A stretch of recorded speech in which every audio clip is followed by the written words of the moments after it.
আলাইকুম।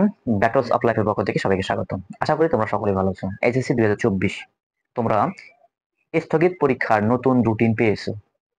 এইচএসসি 2024 এ যাবত আন্দোলন যতগুলো হয়েছে, তোমরা নতুন রুটিন হাতে পেয়েছো। এখন তোমাদের করণীয় কি? তার আগে কিছু কথা বলি তোমাদের। দেখো, প্রায় প্রতিটা জায়গায় এই এসএসসি পরীক্ষা 2024 দিবে না, অটো পাস আসছে প্রতিটা শিক্ষার্থী। আমার মতে আমি মনে করি 90% শিক্ষার্থী যাচ্ছে অটো পাস, কিন্তু শিক্ষা মন্ত্রণালয় পরীক্ষা নিবে। ইতিমধ্যে 11ই আগস্ট পরীক্ষা নেওয়া উপলক্ষে তোমাদের রুটিন প্রকাশ করছে। এখন তোমাদের করণীয় কি? তোমরা কি আন্দোলন করবা, না পরীক্ষার জন্য প্রিপারেশন নিবা? দুটো অপশন, এক আন্দোলন করতে হবে, আর নয় পরীক্ষার জন্য প্রিপারেশন নিতে হবে। এখন আমি বলতে পারি যে যেহেতু শিক্ষা মন্ত্রণালয় থেকে একটা সিদ্ধান্ত নিয়েছে যে তোমাদের পরীক্ষা হবে, সেহেতু তোমাদের পরীক্ষা হবেই। অটো পাস হওয়ার কোনো চান্স এখানে আমি দেখি না, কোনো চান্সই দেখি না। দেখো, সবকিছুই তোমরা যদি অটো পাস চাও, তোমাদের অবশ্যই সবাইকে একজোট হতে হবে, একজোট হয়ে আন্দোলন হতে হবে।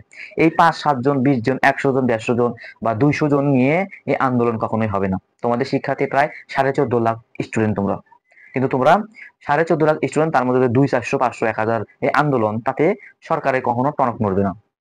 তোমাদের হয় আন্দোলন জোরালো ভাবে করতে হবে, তবেই তোমরা সফলতা পাবা, আর নয় তোমাদের পরীক্ষার প্রিপারেশন নিতে হবে।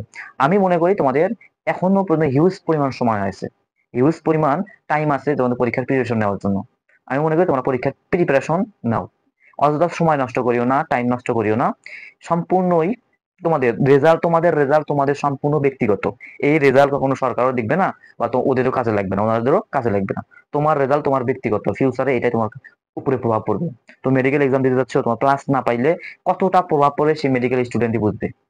তুমি 7 পয়েন্টের নিচে পাও, সম্পূর্ণ এসএসসি মিলে 7 পয়েন্টের নিচে পাও, তোমার ভার্সিটি এক্সাম দিতে পারবে না। নার্সিং এক্সাম দিতে পারবা অনেক জায়গায়, বিভিন্ন জায়গায়, কোনো ভার্সিটিতে তুমি 7.0 এখানে অ্যাপ্লাই করতে পারবে না। যেহেতু আমি মনে করি তোমাদের এখন উচিত পরীক্ষার জন্য প্রস্তুতি নেওয়া। তোমাদের পরীক্ষার প্রস্তুতি অনেকে ঘাটতি থাকতে পারে, ইউজ পরিমাণ সময় আছে, এখানে যে সাবজেক্টের ঘাটতি আছে তোমরা সেই সাবজেক্টের ঘাটতিটা পূরণ করো। পড়তে বসো। তোমাদের আন্দোলন, এই আন্দোলন তোমাদের এতদূর এগিয়ে নিতে যদি পারো, মনে হয় না কোনো সম্ভাবনা আছে।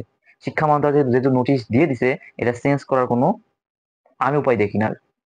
আমি মনে করি তোমাদের এখন পরীক্ষার জন্য প্রিপারেশন নেওয়া, যে যা পারো যেমন অবস্থায় পারো পরীক্ষার জন্য প্রিপারেশন নাও। আর অটোপাস সম্পর্কে কি বলবো, তোমরা যে আন্দোলন করতেছো, এই আন্দোলন আমিও ভাবছিলাম যে 1 মাস এত দেরি করে পরীক্ষা নিচ্ছে, তোমাদের অটোপাসটা দেওয়া উচিত, অথবা অটোপাস না দিলেও অন্তত শর্ট সিলেবাস করে দেওয়া উচিত।